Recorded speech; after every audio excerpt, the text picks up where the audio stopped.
అందరూ ఎలా ఉన్నారు? సమ్మర్ వచ్చిందంటే వాటర్ ఎక్కువ తాగుతూ ఉంటాము. అవి కూడా ఫ్రిడ్జ్‌లో వాటరే తాగుతాం కాబట్టి ఎక్కువ సుసుకే రాదనమాట. ఎక్కువ వాటర్ తాగుతున్నాము కానీ వాష్‌రూమ్‌కే వెళ్ళట్లేదని అందరూ అనుకుంటూ ఉంటారు. అలాంటప్పుడు ఇలా చలవ చేసేవి సగ్గుబియ్యంతోటి జావ చేసుకోండి. అది కూడా బెల్లంతోటి హెల్తీగా. ఇంకా పెద్దవాళ్ళకి ఎక్కువ చెమటలు పట్టేసేసి సమ్మర్‌లో నీరసంగా ఉన్నట్టు అనిపిస్తుంది.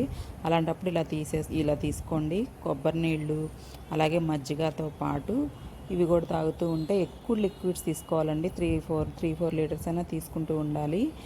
మనం బియ్యాన్ని 2 అవర్స్ అన్నా నానబెట్టేసేయండి. గిన్నె పెట్టుకొని ఫస్ట్ కొంచెం నీళ్లు పోసుకోండి. అప్పుడైతే అడగంటకుండా ఉంటుంది. నానబెట్టిన వాటర్తో సహా కలిపేసేయండి. అవి బాగా ఉడికిన తర్వాత బెల్లం వేసేసి మరిగిచ్చేసేయండి. కొంచెం ఇలాచి వేసుకొని స్టవ్ ఆఫ్ చేసేసి మూత పెట్టేసి ఉంచేయండి. 10 మినిట్స్ తర్వాత పాలు కలిపేసుకోండి.